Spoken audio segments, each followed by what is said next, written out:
a te tupua mai a te tawhito mai a te kāhui o ngā riki.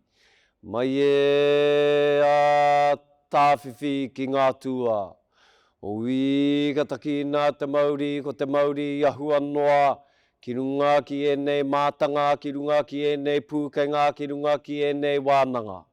Ki runga hoki ki enei pia, ki runga ki enei tauira. O te wānanga o Aotearoa. Ko te Māori tēnei, ka whakapiki ko te Māori tēnei. Ka whakakake, ka puta rā, te kaupapa o te rā, ki te whai ao, ki te ao mārama. Tūturu e rangi, tūturu e papa. Ka whakamaua kia tīna, tīna hui e, taiki e. Ti hei Māori ora ki te whai ao, ki te ao mārama. Tuia te rangi e tūnei, tuia te papa e takoto nei. Tuia te hononga o te ira tangata. Ki te ira wairua e ko tātou mate. Kua riro i ngā wiki, i ngā marama kātaha. Kua moe rātou i te moenga, te whakaarahia, e moe, e moe, e moe. Ko tātou rā tēnei, ko te hungora. Ko whaiti mai nei ki tēnei hui huinga a tātou i te rānei, te iti, te rahi, te tī, te tā, nau mai, haere mai, nau mai, haere mai, nau mai, haere mai. Haere mai rā i runga i te karanga o te rā, e ko te karanga tēnei o te wānanga o Aotearoa, kia koutou ki ngā whānau, kia koutou ki ngā tauira, kia koutou ngā tini kārangaranga maha, kei wainga nui a koutou. Haere mai, ki tēnei rā, e whakawhiwhi ai koutou te hunga tauira, ki ngā tohu. I whae ai e koutou, i te tau ka mahue, i ngā tau ka mahue nei. Koe ke rā, ki tēnei taumata, ki tēnei rā nui, anei te reo oha, te reo whakamihi o te wānanga o Aotearoa, e rere atu nei kia koutou. Tēnā koutou e ngā whānau, koutou i tautoko i ngā tauira, i tēnei hikoi ā rātou.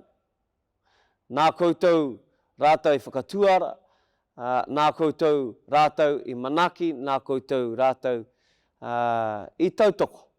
I roto i tēnei hikoitanga me mihi koutou kātika. Nō reira haere mai tātou katoa i tēnei rā, kia kotahi te whakanuitanga, tēnei kā mihi, tēnei kā mihi, tēnā koutou, tēnā koutou, tēnā tātou katoa.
E te iwi nau mai haere mai.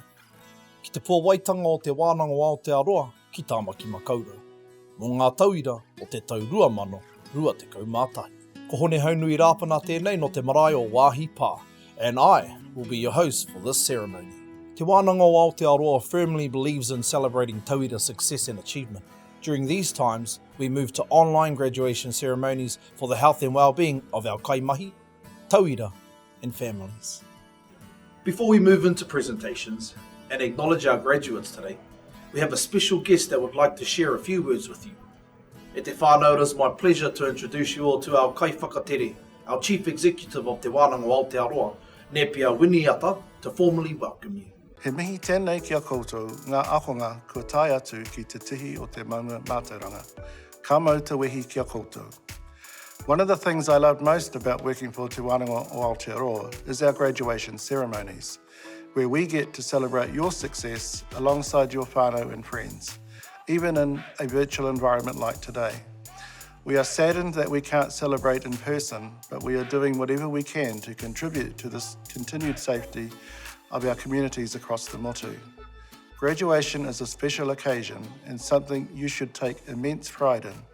You've worked hard and deserve to celebrate your achievement, particularly with the challenges you've faced in the last year. Graduation is also a time to reflect on the work that you have done, acknowledge those who have helped and supported you along the way, and to consider how you will use your skills to build a better future for you, your whānau, and your communities. At Te Wānanga o Aotearoa, we consider the dedication and aroha shown by our kaiako to be a key factor that sets us apart from other education providers, and I acknowledge their work today. Your success is their success. Ka nui te mihi ki tēnā ki tēnā o koutou. We also believe in our vision of whānau transformation through education, and today you make that vision a reality. Our tauira are at the centre of everything we do, and even though for some of you, your journey with us ends today, you will always be part of Te Wānanga o Aotearoa whānau. Your success today will create opportunities for more learning, and I encourage you to embrace those with open arms. We have loved having you study with us and encourage you to consider other learning opportunities that we provide, either for yourself or for others. Help spread the word. Again, I congratulate you on your success and acknowledge the faith you have shown in Te Wānanga o Aotearoa. Ka mutu no iho aku kōrero mo tēnei wā ki o koutou, tēnā koutou, kia ora mai tātou katoa.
Tēnā koe te rangatira. Before we commence with presentations, we will cross over to Vanessa Eparaima, Chairperson of the Council, Te Mana Whakahaere, to read the oath for our graduating tauira. Papa ki kawana ngā tai o aroha, rere nei te au o whakamanawa i te moana nui o te ngākau. Ki tēnā tai whanga, ki tēnā kuanga wai, ki a koutou e ngā maunga whakahi, e ngā awa whakatere taniwha, tēnā ra koutou katoa. It is my absolute privilege to acknowledge and welcome you all to to today's unique graduation ceremony and to offer my sincere congratulations to you and your whānau on your graduation from Te Wānanga o Aotearoa. As the chair of Te Mana Whakahaere, I take great pride in each and every one of you and the very real changes many of you have made in your lives. You are the embodiment of our vision of whānau transformation through education and our mission of tauira success. This last year has been challenging for us all, but your success today reflects the resilience you have shown in overcoming obstacles and puts you in good stead to face future challenges and to realise future opportunities. Ka nui te mihi ki a koutou. COVID-19 continues to be a significant issue for us all, and at Te Wānanga o Aotearoa, we are regularly reviewing what we do and how we do it to ensure our tauira continue to receive an education rich in mātauranga Māori, whether kanohi ki te kanohi or in an online environment. Today is about you and acknowledging the confidence that you have in yourself and in your ability to design your own future with us in support. We at Te Wānanga o Aotearoa feel very privileged to be a part of your journey and to provide you with the skills and experience through education to move forward with greater confidence in your lives. Well done to you all, and again, my warmest congratulations and have a wonderful day. This celebration is yours. It now gives me great pleasure to read the following oath. I te mana kei runga i au mai i te kaunihera, ara, mai te mana whakahaere o te Wānanga o Aotearoa, me te whakatau a te kaunihera ka tū tēnei ko Vanessa Eparaima, te he mana o te mana whakahaere, ka whakawhiwhi atu i ngā tohu ki ngā tauira kua eke i a rātou ngā paiaru o tēnei wānanga. By the authority vested in me by the Council Te Mana Whakahaere of Te Wānanga o Aotearoa and by resolution of Council, I, Vanessa Eparaima, Chair of Te Mana Whakahaere, award the diplomas and certificates stated to those who have satisfied the requirements of this wānanga. Please honour our graduates with your applause. E ngā kaiako, e ngā tauira o te reo rangatira ki te uru, e mihi ana. We will now present our graduating tauira for He Pī Ka Rere ki te uru.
Please honour our graduates with your applause. E hoa ma, that concludes our presentation for this session. We would like to acknowledge the success of these graduates and the efforts made to achieve tauira success during a year that was heavily impacted by COVID-19. We wish the best in your endeavours. Thank you for joining us today. Mā te wā. Kia tātou katoa, te atawhai o tō tātou ariki a ihu karaiti, me te aroha o te atua, me te whiwhinga tahitanga ki te wairua tapu, ake, āmene.